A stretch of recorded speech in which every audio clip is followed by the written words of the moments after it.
Welcome, everybody, to the BKRR Show. Be Kind of Rewind with Rukus, now on Premier Streaming Network. I'm your host, AEW Music Man Mikey Rukus, and my co-host, who used to be my sidekick, has now been promoted to a co-host. It is Keeping It Will. Keeping It Will, how are you this week? I'm doing great, buddy. How are you doing? I'm good. That's awesome. You like that promotion, don't you? I think you Did I get you a name tag? You need to stop while you're ahead, okay? You need a name tag. Rukus is greater than Will, but I digress. This week on the BKRR Show, we have a longtime friend of the show, very special guest joining us. She is none other than a one and only LEVA Bates. LEVA, how are you today? Hey, everyone. What's up? Hey, now. Good to see you. How's everything been going? Great. Crazy, but that's usually how my life stays. So Well, that's a good thing, I don't know right? any other way. Yeah, is that a good thing? Is it a good feeling? Yeah, some cool stuff's popping up for me, so I'm pretty happy about that. And keeping way too busy. I need a couple clones or personal assistants that work for free. So if anyone looking for a job, let me know. Internship. No pay or benefits? Yeah. Internship. Apparently, I'm a personal assistant that works for free, LEVA. So I mean, I don't know if I'm very happy with who I'm working for right now. Yeah, he's my assistant, and he does a fine job. So we say this every time. Only one of us here has an actual assistant that works for him, and it's not Rukus. And that's me. It's not. So here we are, man. You excited? 1982? 1982. LEVA has actually picked a movie for us to review this week. That movie is none other than Grease 2. Grease 2. About 1982. I did not realize that movie was that old. When you say that old, please explain, because as I said before, like I thought it came out like in maybe 86, closer to 90. Because I remember watching this really young, but I didn't realize it was, I don't know. I thought maybe it was a little bit more newer when I saw it. So I'm having a slight existential crisis because I didn't realize that I've been alive for this long. Well, when you said it like that, I think me and Rukus were like, I was like, if you think you're having an existential crisis because you've been alive that long when you thought it was like in 89. Yeah. You should see how we feel now. I was in second grade when this movie came out. So You weren't in second grade, were you? I was in second grade. And I remember school starting summer of 82. And I was going into second grade. And I can remember one of the kids in class, I got to go back and back to school again. I loved this movie as a kid. So Grease 2, directed by Patricia Birch, came out June 11th. 1982. Just a couple of fun facts about this movie before we get into it, right? Did you know that Andy Gibb was initially to play the male lead in this movie? Were you aware of that? No, I was not. Yes. No. You know who else was initially signed? Actually signed to be in the movie was Cher as well. And she got frustrated, right? So she pulled out because the script wasn't complete. And then Jennifer Beals was actually signed as well to play Sharon Cooper, but dropped out to do the movie Flashdance. So it was kind of neat. She could have been in this one, or talk about making the right call there, right? And the really cool thing about Grease is this was supposed to be a franchise of 4 films and a TV show. Obviously, it flopped in the theater. So look, we're not doing it more. And they took the unused script of the third movie and they actually made this movie. The unused script for this movie is actually a movie right now. Maybe you've seen it, maybe you haven't, but it's called High School Musical. That was actually the script for the third Grease movie. Really? Yes. What? Isn't that cool? I had no idea. Absolutely. And then last but not least, I am a huge Kim Carnes fan. I don't know if you remember her. She was a singer from the 80s, Betty Davis Eyes. Right? Betty Davis Eyes. Yes. She was actually offered the role of Stephanie Zanone and declined it. So some fun facts about Grease 2. No way. Wow. First of all, I can't see anybody else in that role other than Michelle Pfeiffer. Yep. And if it was, who was it? What was her name again? Kim Carnes. If it was Kim Carnes, I would not have been happy as a young boy. But you might not. Well, no, Kim Carnes was a hot pop star back then. She sounded like she had smoker's lung from the early 20s. Do you know who else was signed to play it? Who? Debbie Harris. Debbie Harris. Is that Blondie? Yes. Thank you, Leva. Yay! Hey, yes. Blondie was offered the role and turned it down because she felt she was too old to play a high school person. High school, yeah. Yep. I get that. So interesting fact. So as we go into Grease 2, we'll start with you, Leva. What are your take us back to what your thoughts were on this movie and why you chose it? I love this movie. It is cheesy and fun and pretty much represents everything that is me. I loved it. You know what? It was really hard to find. I remember watching it when I was really young. I used to get it from like the video rental store, you know, and get it on VHS and watch it. But then like as I got older and like everything was DVD, it became impossible to find for years and years and years. It wasn't until I was working at Hershey Park and I ran into another singer dancer there that was obsessed with Grease 2 and Teen Witch, which we can talk about that another day. And he owned both. And I was like, how do you own both? I don't know if it was you still had the VHS. I can't remember exactly how he had it, but he had both.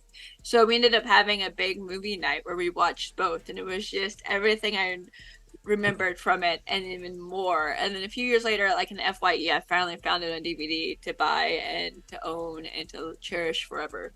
So yeah, I feel like there was a good period in my life where I could not get my hands on this movie and couldn't see it anyway. So I remember loving it as a kid. But it was like, you had Grease and it was like this iconic thing, but then you had Grease 2, which was a little bit more goofier and sillier, and the songs were way more like at times trashier, and it was like, it's so ridiculous. Like, and I remember Maxwell Caulfield was so adorable, and I wanted to be Michelle Pfeiffer, but I've always wanted to be Michelle Pfeiffer, so that kind of also makes sense. It kind of goes with who I am, you know, aka I always wanted to be Catwoman, so.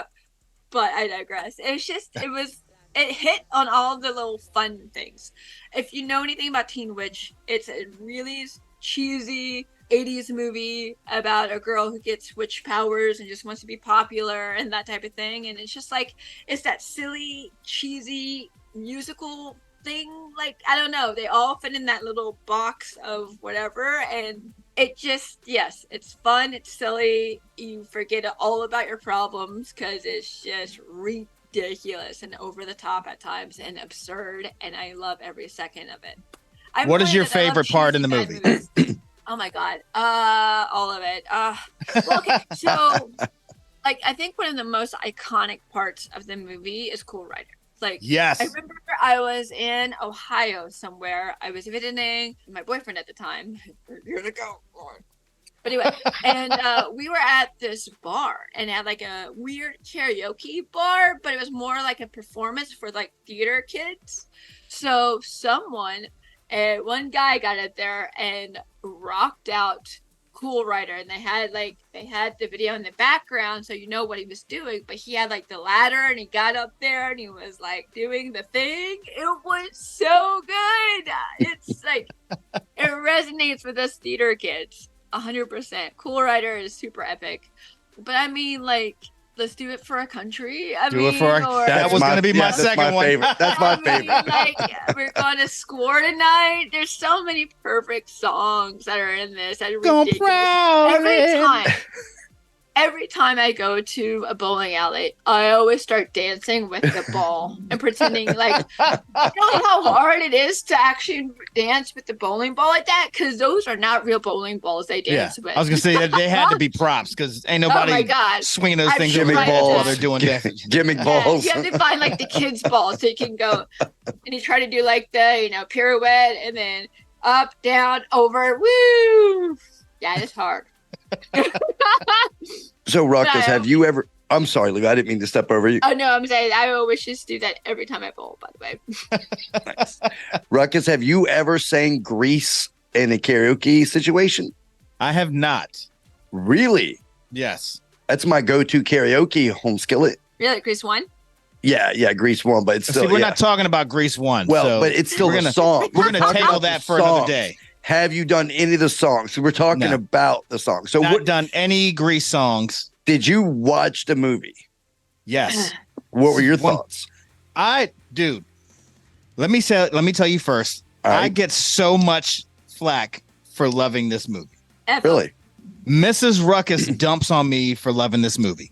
Really? I remember I was playing this in the living room one day. She walked in. She was like, "What the hell are you watching?" I was like, "It's Grease 2." She said, "Why?" I was like, "Because it's Grease 2." I was in second grade when this movie came out. And, first grade, second grade, you start understanding and developing crushes for girls in your class and stuff like that. And the whole dynamic of the nerdy dude that has a crush on the popular girl, but he doesn't know how to approach her. So he has to do what? Don't look all puzzled like you don't know what I'm talking about. Well, I'm going to keep going, but I understand what you're saying. I don't know if he was Max Caulfield was like a god, like he was. But that dude would have slayed ass in any high school across America, right? Absolutely. But his part was the nerdy guy, the new student that nobody really liked. He was kind of like it could be anybody else in the background. He wanted to win over the heart of this popular girl who was bound by the rules of T-Birds and Pink Ladies. So he decided to buy a junked out motorcycle, made sure it had a spare on it, and made sure it had a spare on it. Like anybody would. And he began practicing how to ride this motorcycle. And then he secretly became the boy of the popular girl's dreams. So, what young boy who has a crush on a girl in class at a super young age doesn't identify with wanting to be that? You know what I mean? So were you riding around in your big wheel, like hoping that the cool girl would be there somewhere and she was going to hop on those two little back I did have a BMX bike, though. I did have a BMX bike. A green machine. I could pop wheelies for days, and I was a bad motherfucker on my BMX. Wait, all right. So fun fact: Michelle Pfeiffer was, they did the stunts when she got on the bike, and he was doing the wheelies. Michelle Pfeiffer was actually the girl on the bike. She did her own stunt for that, and of course, it wasn't Max Caulfield riding, and of course not. This movie, it was supposed to be his launching. Right. It actually launched Michelle Pfeiffer. It helped her, but it killed his career for years until he did. I mean, he did some stuff here and there, but he came out with a movie that is also a cult classic, which is Empire Records. Empire Records. Yes. Sexy Rexy. Right. So, which, by the way, Rex Manning Day. I celebrate Rex Manning Day every year. Whenever we have a big visitor coming, we call it Rex Manning Day because we got to do everything's got to get ready and be perfect. I love Rex Manning Day. So, I mean, you're right about that. The movie wasn't very celebrated. It actually flopped and it killed the whole franchise. But looking back at it, I loved this as a kid as well. I learned about things probably at a very young age because let's do it for our country. And I remember, like, what are they doing for the country? What are they doing? I need to know what they're doing. Reproduction. We're singing that as kids in the living room, not having any idea what the hell they're talking about. My mom walks in. She's like, "Stop singing that song." I was like, "Why?" If we're talking about reproduction. She's like, "You don't know what you're talking about. Just shut up." Shut your pile. And Shooter McGavin was in it, right? A young Shooter McGavin. So Christopher McDonald. Was, yes. Christopher McDonald, yeah. Shooter McGavin was in it. Yeah, he was one of the boys. Yeah. The T-Birds.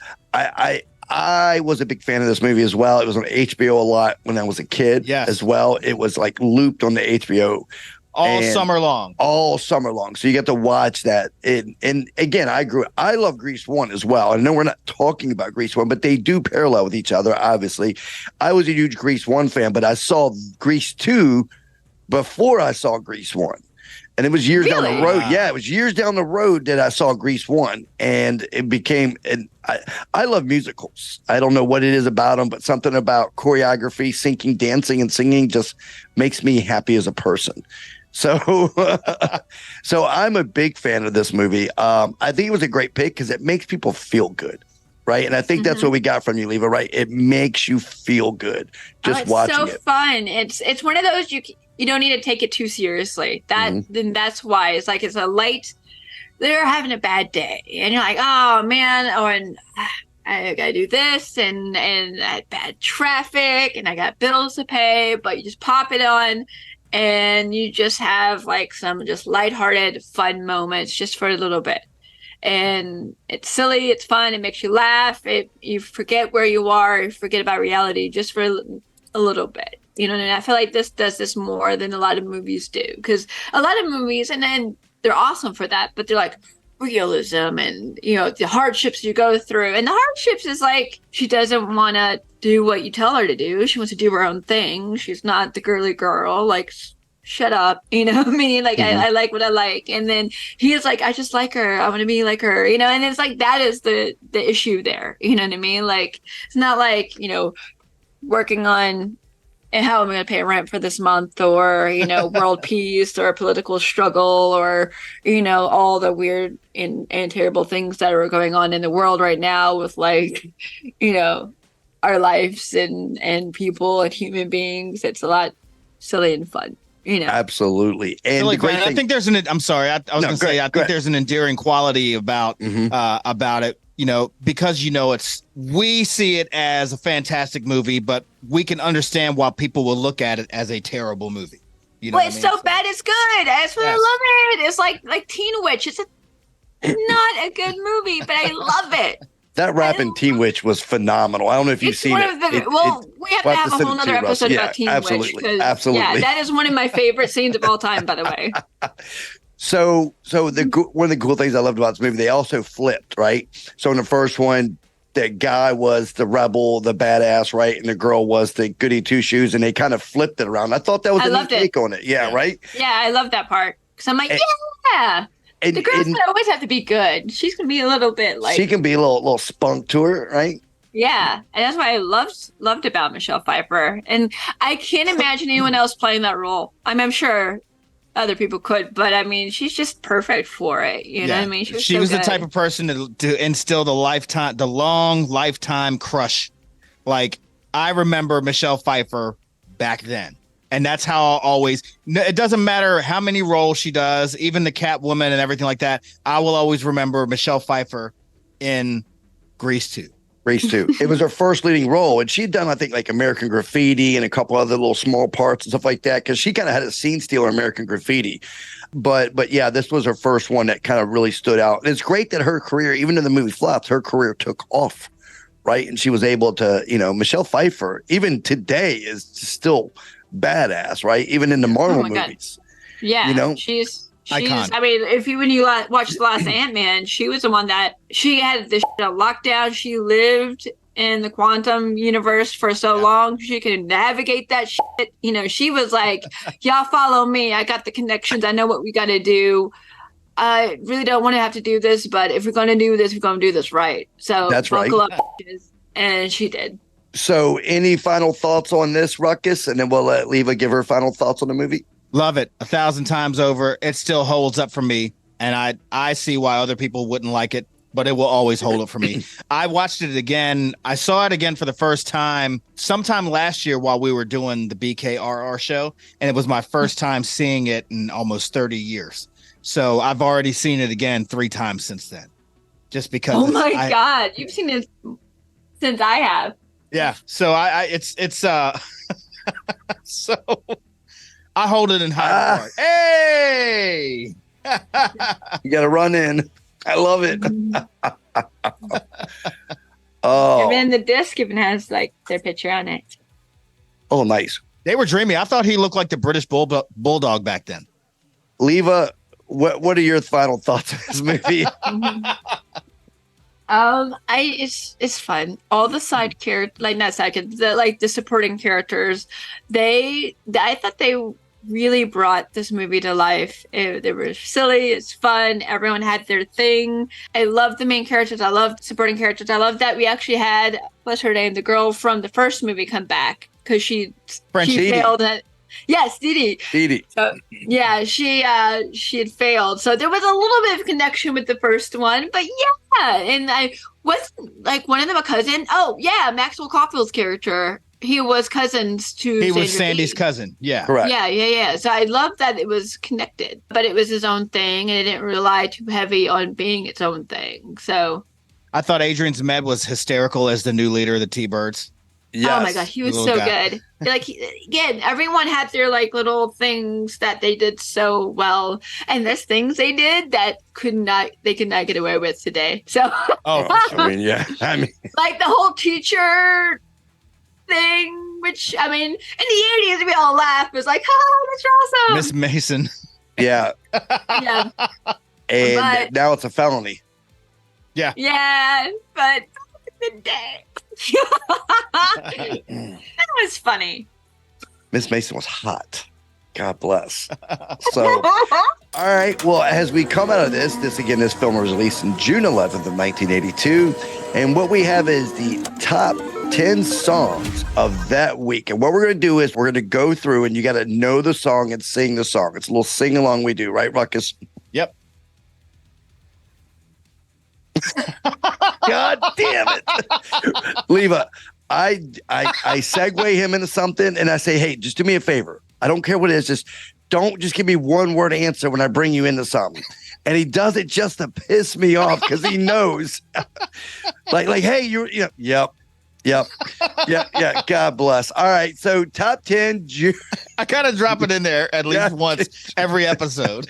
June 12th, 1982. All right. Number 10. Let's see if you know the song. You can sing it. You ready? Your singing voice. You got your singing voice in, Leva? Sure. All right. Excellent. Number 10. It's Gonna Take a Miracle by Denise Williams. I don't know that one. Yeah. I don't know this one. Now this one you both know. And I'm going to say the right as I start saying it, you're going to get it. You ready? Number 9 by Tommy Two-Tone. 8675 309. 8675 309. All right. Number 8, Joan Jett and the Blackhearts. Crimson and Clover. Crimson and Clover, over and over. Ba, ba, ba, ba, ba. I don't know that one. You don't know this one? No, I don't. It's a remake, like Tommy and the Two-Tones, something like that. I forget, but it's a remake. And I love this one. All right. Next up. Go, Leva. Yeah, Leva's killing it already. Yeah, Number 7, Rosanna by Toto. Rosanna. Rosanna. I don't know any of the words. I just know Rosanna. Never met a girl like you could ever hurt so bad. Not 20 years since Rosanna, you ran away. Yeah. Down. Meet you all the way. Da-na-na. Rosanna, yeah. Meet you all the way. Oh. Da-na-na. All right. Love it. Number 6, featured, and I believe this was in 40-Year-Old Virgin. Number 6, Heat of the Moment by Asia. You want me to start you out? It's one of those, if I heard it, I'd be like, that song. It was the heat of the moment. That's all I remember. All right. I actually know that song word for word, but I'm not. Well, I'm waiting on you. That's you. Go. Let's go. No, because I'm waiting for my script to finish up before I start singing professionally. Number 11. Hey, look, just because I have a man's voice, you know what I'm saying? All right. Number 5, one of the greatest love ballads ever written, Willie Nelson, Always on My Mind. You're always on my mind. Oh, she got it. She even got the Willie Nelson in there. I grew up in Kentucky. I get a +2 to like country and Willie Nelson and Conway Twitty. Oh, nice. Fun fact, Ruckus and Leva, this was always the song I would send to a girl when I wanted to break up with her, so I didn't hurt her feelings. I don't know if it ever worked or not, but. Wait, you really had a song? Girls. Yeah. So you used it one time? 27. Ooh. You a goddamn lie. That one girl. I was making mixtapes, bastard. All right. Number 4. I don't know if you guys know this one. I remember this one. I loved this song as a kid. Ray Parker Jr., The Other Woman. Oh, damn it. All right. Lee was like, I don't know 82. How does it go? I'm in love with the other woman. My life was fine. Yes, it was. Till she blew my mind. Hey, I knew like most of these. Okay, don't judge me. You've done very well. You've done Wait a very minute, well. Will, do you snap on the 1 and 3 or you snap on the 2 and 4? I don't know what I'm snapping at, man. I'm just snapping, okay? I wouldn't know the one and. or 2 or 3. Yeah. And 3. And 4. This is just visual fact. I'm going to need you in post to edit that to where it's in rhythm, okay? Some things I can't save you from. Yeah, myself. Absolutely. Number 3. Now, this is my other karaoke jam, okay? Oh. Right? You ready? The Human League, Don't You Want Me? Don't you want me, baby? Don't you want me? Oh. Don't you want me, baby? You know what I used to say when I was a kid? Like, what? I was like 4 years old. Don't you want me, baby? Don't you want me? Got Charleston Chew. Sing about a candy bar. I didn't go a higher octave because I was. You were working as a waitress in a cocktail bar. Mm-hmm. When I met you. Don't you want me? All right, number 2. This is from a good buddy of mine, Ricky Springfield. Don't Talk to Strangers. Mrs. Rukus will be pissed that I don't remember this one. This I love. Okay, so Leva, are you familiar with Rick Springfield's music other than Jesse's Girl? Jesse's Girl. yeah. So Don't Talk to Strangers. Jesse's Girl. Yeah, this is like the Grease 1, Grease 2 conversation, Ruckus. So don't talk to strangers, baby. Won't you know? You don't remember, do you? Did I snap right? Did I snap right? You did. It was very forced. Yeah. Very rigid. Absolutely. But I'll give you an A for effort. Absolutely. You know, I can actually sing, right? Like if I want to bust down the track, you know what? I'm gonna lay a diss track down next week on you. Okay. I want to see it. Yes. All right. Wait. All right. Yep. I'm gonna drop it down. It's coming. Can't wait. It's coming.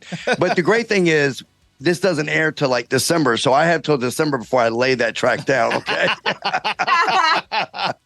All right. Number 1. Oh, but wait a minute. Oh yeah. I did like the Rick Springfield song that I really liked was Drop Till You Drop. Yeah. Drop till you drop with the Heart City, keep on working day and night. That Don't stop till you get what you want. Did you? So he was an actor in General Hospital as well. I don't know if you knew that or not. Yep. And he was supposed to take off, but he had a little bit of a problem that hurt him in his career. He was a good dude. It was good to see him that he's calmed down. Number 1, this song was a big hit. People still sing it. They may not know it. Paul McCartney with Stevie Wonder, Ebony and Ivory. Oh yeah. Yeah. Ebony and Ivory live together in perfect harmony. Side by side on my piano. See? Something. That's my track. I'm going to do my diss track in the form of Ebony and Ivory. Right? Because one of us is Puerto Rican and one of us thinks they're Puerto Rican. I'm Puerto Rican and he's 0.003% Puerto Rican. I tell you what, if you can tell me that in Spanish, then I will stop this argument. That is Spanish ain't got nothing to do with it. And I meant to send you the article of language shaming in 2023. And there's a language shaming article for the Spanish-born folks that get shamed on for not speaking Spanish. Which is, you're a part of that group. Well, I am. Well, but I'm also Puerto Rican, so I can say that. You can't. So you're not Puerto Rican. I'm absolutely Puerto Rican. You're now you're jambalaya Rican. You're heritage shaming me, okay? So I'm heritage shaming you're heritage shaming me, and I don't heritage. Wait, you're a heretic? Are you anti? I thought you said heretic. Heritage. Yeah. So you can't take my culture from me, okay? Hereditary. Hereditary. It's hereditary. Oh God! All right. So as we look at 1982, we start. Good job, Leva. This, yes, great job. We're gonna go over a couple of things that happened very cool in 1982. Leva, let's see if you know any of these. Are you ready? The first one is you having a streamer and being a gamer, right? And January 7th, 1982, the popular personal computer, the Commodore 64, goes on sale. It's still adored by geeks and techies everywhere to this day. Are you familiar with that system? I heard of it. Good talk. Good talk. I know of it. I've never put my hands on it. Did you have a Commodore 64, Russell? Ruckus? Russell? I'll take that. I did not have a Commodore 64. I did have an Atari 2600. My uncle had the Intellivision, and he had a ColecoVision. Coleco, yeah. Coleco and television. I had an Atari. Did you have, okay, so in 1982, I don't want you to tell your age or like that, but were you were playing Atari 2600 back in the day, right? Or was it the 7200? Because there was another Atari right after 2600, wasn't there? Hold on. Hold on, I got it. Hold on. 5200. All right. Oh, she's got the Atari. All right. And I remember in terms of like the Commodore, I think the direct rival to the Commodore was a Texas Instrument, right? Texas, I think it's for the 26, right? Yeah, that's Pitfall. I had that game. I loved that Pitfall. What was your favorite game? Leva for 2600. Here's one of the prize games there. Oh my God. Isn't that game hard to find? Isn't that worth money now? Yeah, there's a whole documentary on it. Documentary? I'll get that later. What does that game sell for on eBay now? Do you know? No, do what? Do you know what that game sells for on eBay right now? The ET game? No. I'm curious. I'm gonna have to look that up while we're doing this. But that's actually, how did you get that, Leva?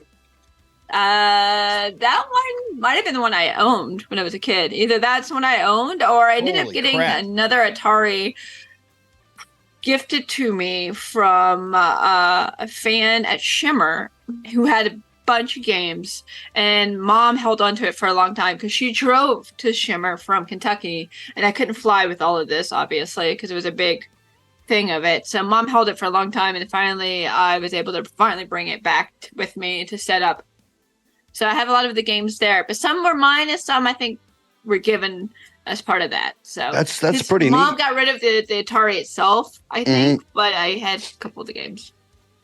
So fun fact, in 1982, on June 11th, E.T. the Extraterrestrial movie is released. Same week as Grease 2 is released, and he still remains a lexicon to this day, pop culture lexicon. Wow, no wonder why Grease 2 didn't do well, poor thing. E.T. killed it. And E.T. killed it. Oh, July 23rd. E.T. killed everybody. He phoned home, right? I'm going to Google that right now. We'll wait. Look, Leva's like, wait, this is, got the E.T. So E.T.'s real. See? There you go. Do you, well, what if E.T. is a badass? Like he just comes out and he starts eating people's heads up. Like he wasn't playing around the whole time. That would be amazing. July 23rd is the set of Twilight Zone where the helicopter crash killed 3 actors, Vic Morrow being the top one, and 2 child stars. And November 30th, Michael Jackson releases one of the biggest albums of all time, Thriller. This is Thriller. Thriller was 82? Yes. At the end of 82. That was every kid in the suburbs were moonwalking their asses off, okay? Yeah, so I just got into everything a little bit later. Yeah, there you go. Well, it was retro to you.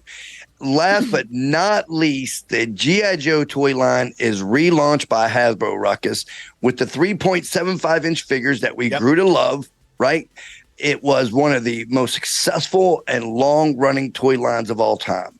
Leva, I don't know if you're aware of this or not, but we talk a lot about toys here, right, as well, right? And I see that you're a big collector as well. And one of the things we like to do, is we like to talk about... Ignore the cat toys. He's well, there's still toys. Is that your cat back there? No, that's stuffed Grumpy Cat. Oh, stuff. So one of the things we like to do is talk about toys that should have never been made. All right.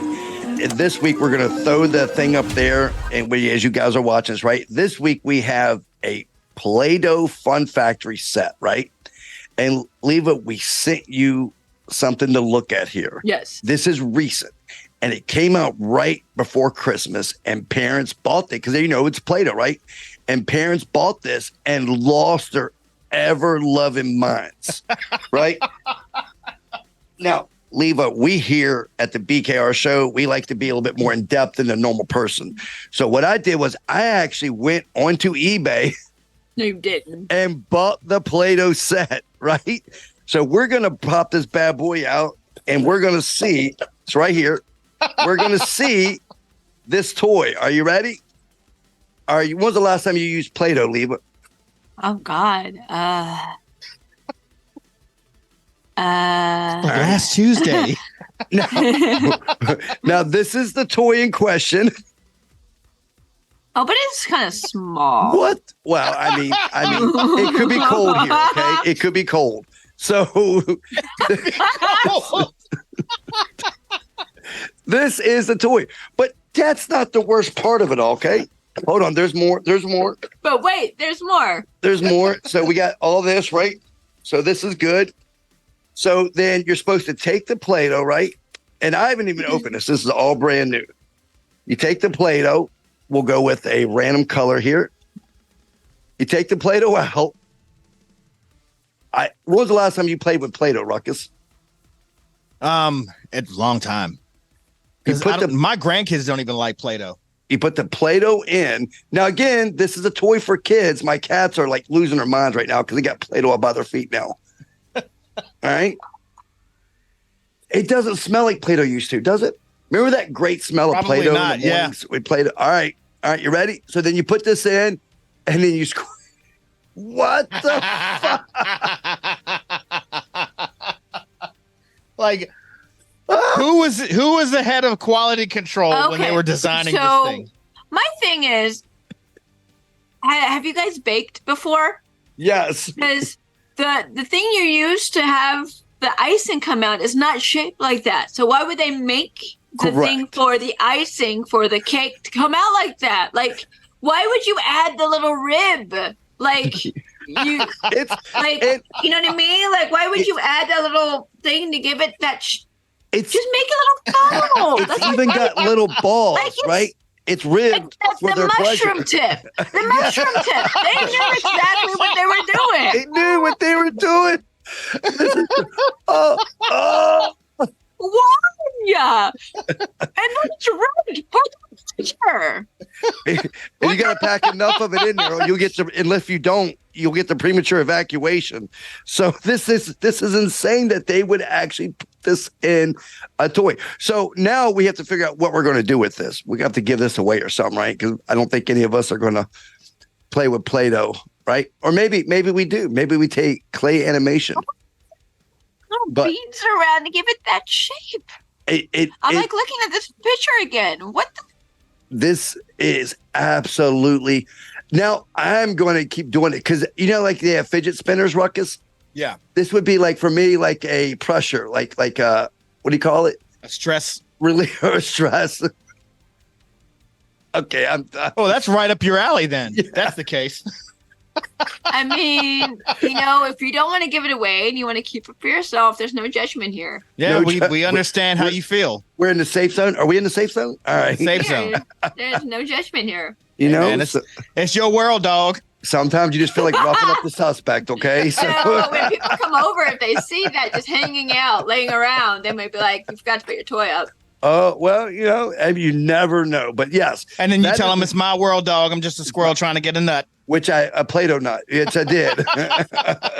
What color would you like your nut in is what I'll ask them, okay?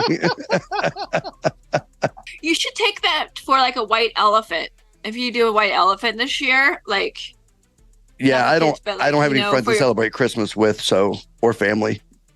But it's okay. I'll be fine. He's all alone. I am. It's no one else beside me. Give it to Rukus for Christmas. I should. You son of a bitch. Give it to Leva for Christmas. Leva, you're going to get a package one day, and it's just going to be Play-Doh.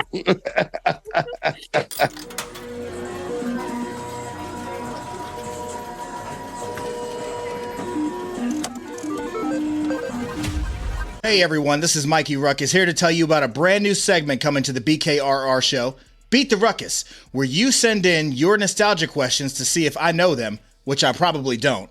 And if you beat the Rukus, you win a prize. You can send your questions into the email thebkrrshow@gmail.com with the subject line, Beat the Rukus. Good luck. All right, and that brings us to our table reads this week. I'm very excited about that. Leva, are you excited? Oh my God, yes. Wacky Table Reads is back once again. For longtime followers of the BKRR Show, you know the routine. For new viewers, Wacky Table Reads is a segment where we have our guests choose movies, and sometimes we choose them for them. And then we go back to specific scenes and we reenact them. Complete cold reads, no rehearsing whatsoever. Leva is a repeat offender on this show. And we had lots of fun in the past, and we're going to do it again. So Leva and I were kind of talking back and forth yesterday, and she was like, hey, if you guys pick, I'm good with that. And I was like, all right, here we go. So these two scenes, these two scenes in particular were chosen by Keeping It Will and myself. First one will be from CLERKS 2, Transformers Sucks. And the second scene I chose because I thought Leva would kill it as this part.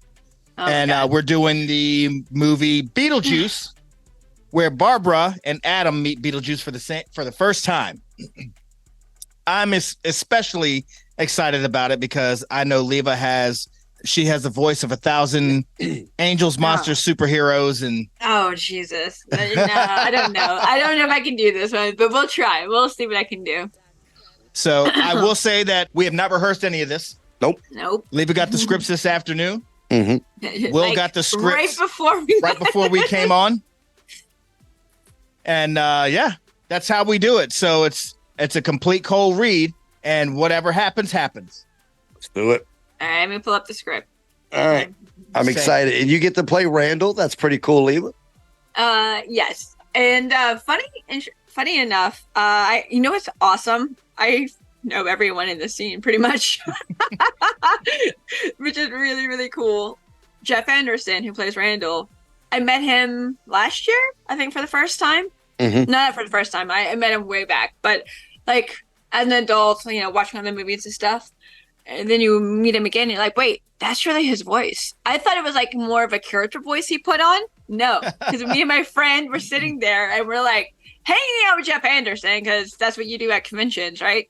And we look over each other and we're like, he really sounds like that. That's so cool. So if he ever sees this, he'll be like, you nerd. It's hilarious because one of the cons, we were across from each other, and the entire time we had like this war with each other. So we would throw shit at each other the entire time. And Mom was like, who is the guy? What is he throwing stuff at you? Because my mom was at the con, and like we'd throw stuff, and we'd accidentally hit like walking guests going by. Oh wow! Or if you're signing something, it would like boop, hit them in the head. That is awesome. We have this like we love each other, but it's one of those like you pick on each other. It's like a brother-sister rivalry almost. I love it. So I'm a huge fan of Kevin Smith. I know Rukus is. I actually played Fortnite with Jay one time. Oh, no shit. I was shaking. I was so sweating. I was so nervous, right? Because I didn't want to mess up, right? Because, he like I was watching him on Twitch, and he's like opening up people to play. So I was like, well, hell, I'm never going to get this chance again. So yeah, I went in and played Fortnite with Jay Muse, and I had a ball. It was so much fun. How was it? Did you do okay? We did. I gave him a gun. Like he liked this one certain gun. So I went and found the gun, gave it to him, and started dancing for him. And then I went off and started killing people. That's awesome. It was. All right. So CLERKS 2, narrating will be Keeping It Will, narrating, playing the role of Dante and Jay. So there's a couple of one-liners. Dante has one line in there.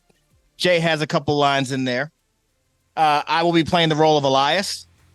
And Randall will be played by Leva Bates. All right. She's the antagonist. Give it to him, Leva. Give it to him. All right. Here we go. CLERKS 2, Transformers Sucks. Keeping It Will, you ready? I'm ready. Leva Bates, are you ready? Let's go. And 3, 2, 1, scene. Elias arrives at work by getting a ride from his parents. They all appear to be whistling in unison. He gets out of the car and gives his mother a kiss goodbye. As Elias enters, still whistling, Randall standing there, eyeballing him. Dude, how old are you? You know, I'm 19, Randall. You wouldn't work for me last week, remember? You said working on my birthday would help my character. Elias notices that the Fun Employee of the Month picture is with a Randall added word balloon that reads, I eat cock. He takes the word balloon down, crumpling it up. Well, at least you spelled cock right this time. Why the are you getting rides from your mother? And even worse, what the are you kissing her goodbye for? What the what? What is she? Your prom date? Randall replaces the removed word balloon with a drawing of a cock, exploding with a fireworks display like penis drawings. Not gonna bother me today, Randall. I'm in too good of a mood. Because your mom slipped you the tongue?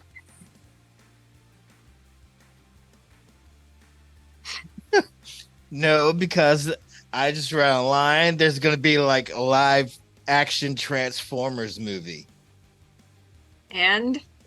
I mean, as you know, my online handle is Optimus Prime. I know that. I wish you didn't. Well, so not only is it awesome that there's going to be a live action Transformers movie, but I'm positioned or whatever with the best possible net handle and email address for when the movie comes out. Oh, you're going to be rolling in the man. Don't be gross. Says the guy who's just playing tonsil hockey with his mom. Mr. Dante! Dante swings open the bathroom door where he's taking his morning dump, reading a paper. Leave Elias alone, Randall. That's when Dante noticed the family sitting across from the open bathroom door, staring at him, aghast. The father covers his kid's eyes. Don't look at his wee-wee. Dante quickly closed the bathroom door. Elias smiles smugly at Randall as he pulls on the drive-through headphones. Randall shakes his head. Dude, the Transformers suck. Oh, no, they didn't. They were more than meets the eye. They could beat the pants off of Reindeer Danger any day. Yeah, I'll lose sleep wondering whether you're right about that or not. I thought you weren't even allowed to watch TV a lot in your house because you're all Christian and shit. As it turns out, cars and trucks that turn into robots aren't really that blasphemous because my pastor says that machines can turn into other machines and it's not a slight against God. The Transformers were a total slight against God.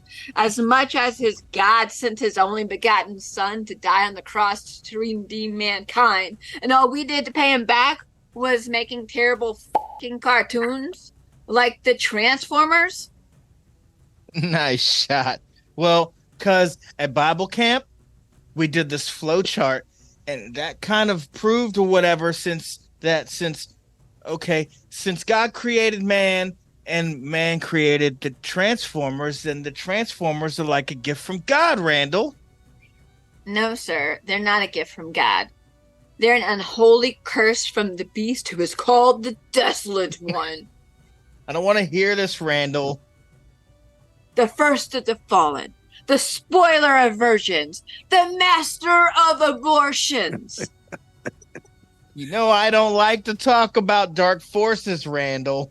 Let me help you out of the chair.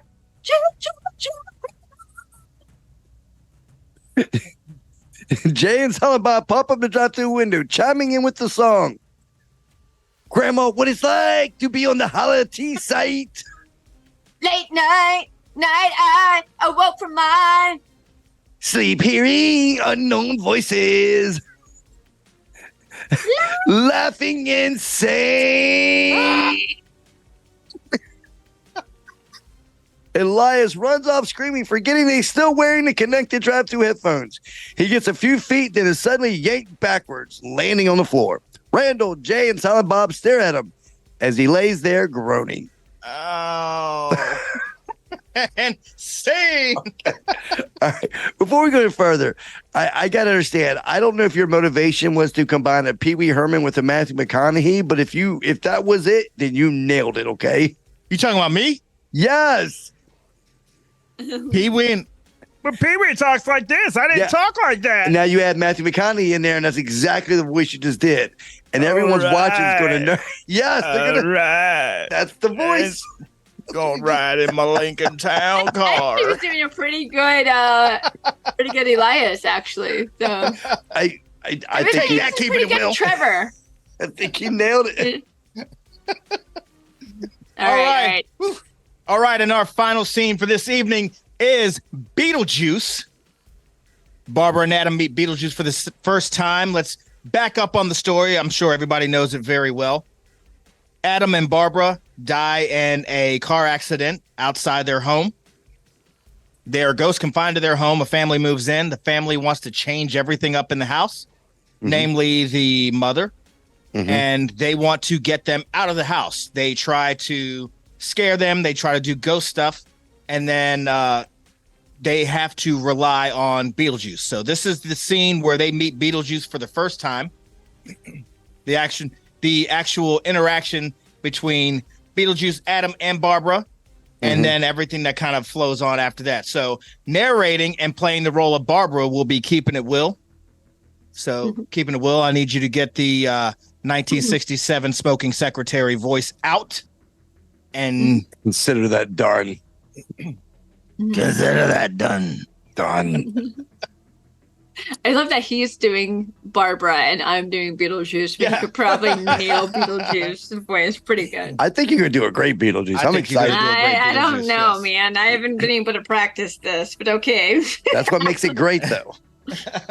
I will be playing the role of Adam, and Beetlejuice will be played by LEVA Bates. Yeah. All right. Do we have any questions, comments, or concerns before we begin? All right. No, I think we're good. All right. Nope. Here we go. I would say, are you ready? But of course, every time I say questions, comments, or concerns, and there are none, and I ask if they're ready, Will has to make it a thing. So now I've made it a thing by not making it a thing. Beetlejuice.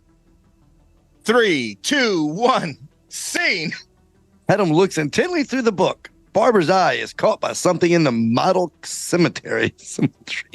She sees a small gravestone lit up by a neon sign.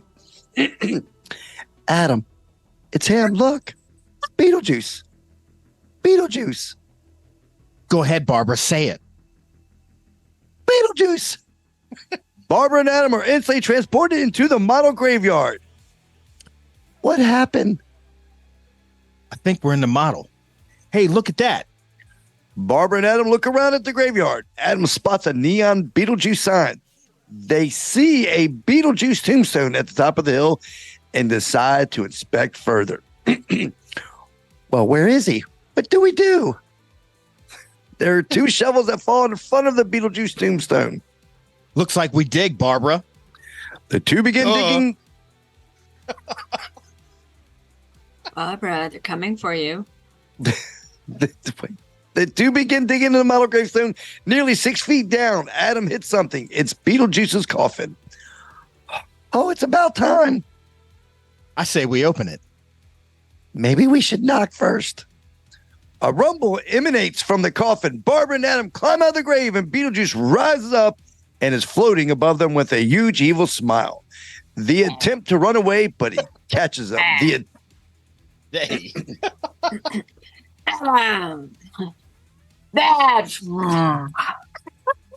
Beetlejuice grabs Barbara and plants a big kiss right on the mouth. Ah! Boy, you really know how to pick them. Let me ask you something about this relationship. This relationship really solid? Do you have a shot at her at all? Excuse me. Sure. I overstepped my bounds. Just tell me. Come on. You know, What's really beautiful about this? You're cute. You two kids picked me. You didn't have to, but you picked me. Makes me just want to kiss you guys. Come on, give me one. Hey, no! I beg your pardon. All right. Let's get down to business. All right, I got a card around here somewhere. Here, hold this. Here, who do I have to kill? Beetlejuice reaches in his pocket and hands Barbara a rat.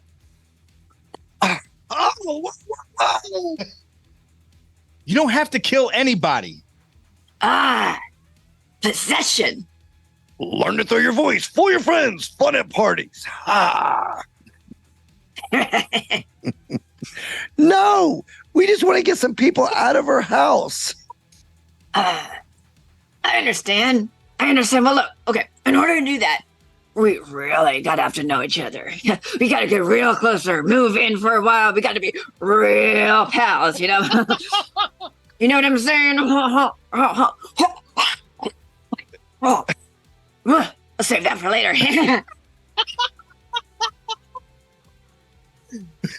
My wife and I would like to ask you a couple of questions. Oh, sure. Go ahead, shoot. For instance, what are your qualifications? Well, I attended Juilliard. I graduated of the Harvard Business School. I travel quite extensively. I lived through the Black Plague and had a pretty good time during that, and I've seen The Exorcist about 167 times, and it keeps getting funnier every single time I see it. Not to mention the fact that you're talking to a dead guy. Now, what do you think? Do you think I'm qualified? Well, what I mean is, can you be scary? Oh, thanks for asking me if I can be scary.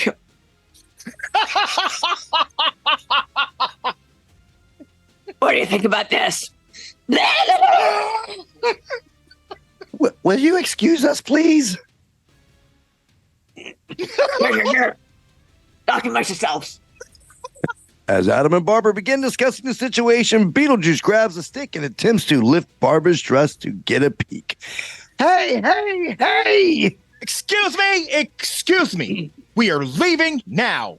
Oh, hey, come on. Don't go yet. Hey, guys, come on. Where's Simpatico? Here, look. We have a shop at the same store. Ay, hermano. Yeah, here you go. Beetlejuice pulls Adam in for a hug and reaches behind him to tickle Barbara. Hey, come on. We're like peas in the pod, the three of us, let's face it. You want someone out of the house? I want to get someone out of your house. Hey, oh, look. Saturn.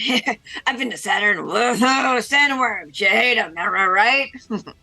I hate them myself. Come on, kids. What do I do to get to strike a deal with you two, huh? Beetlejuice rears back and spins his head around numerous times while screaming. He grabs his head to stop it as Barbara and Adam are shocked. Don't you hate that when that happens? Let's go, Barbara. Wait a minute. Just come on. Let's talk it over for a while. Let's talk inside. Come on. I'm not staying here another minute. The place is a mess. Just don't pay attention to it. I'll fix us something to eat. Home. Barbara and Adam are instantly transported back to the model and out of the model and into the attic, unbeknownst to Beetlejuice. Barbara, how did you do that? Beetlejuice turns to see that they are gone. Okay. I hope you like Italian. Hey, where'd you go? Hey, come on. Hey, where'd you go? Oh, come on. You gotta work with me here. I'm just trying to cut a deal. What do you want me to do? Where are you? You bunch of losers. You're working with a professional here. Beetlejuice kicks a model tree and it falls over. After one, the last split riddle line grabs his genitals. Nice model. Insane. Oh my God, you were great. Leva, that was amazing. Amazing. That was so much fun. Oh my God. Oh, Goodness me. Oh, you gotta Model. model. I closed my eyes and I thought I was listening to Beetlejuice. Oh my God, no. I don't think I was anywhere near. I just made it my own. No, first of all, Leva, thank you so much. You're always have been, not that I don't love every guest, but you've always been one of my favorite guests. By the way, y'all check out her stream. I have so much fun. She's got a great community, right? Lots of interesting games. And then when she gets mad, when she starts losing some, the way she cusses, I don't say cusses, but she lets you know, which is funny as hell. I love your stream. I have a good time watching it. Awesome. Yes. And just to follow up with that, Leva, you're always welcome on the show whenever you want to come on. You're an amazing human being. We always enjoy having you here. Yay. And if you have any ideas on scenes that you want to do, hit me up. We will make the time and make the scenes happen. Yeah, you know what's interesting? I have to find a scene every week now for class, so I'm in the middle of trying to find something now. I kind of want to do True Romance, but I'm afraid I know it too well, because we have to do scenes from movies, but like nothing we're like too familiar with. I love True Romance. I haven't seen it in years, but I'm pretty sure I can be like, I'm Miss Alabama Worley. Good deal. Well, Leva, once again, you're always welcome here. We're only a phone call, text away. Ladies and gentlemen, Leva Bates.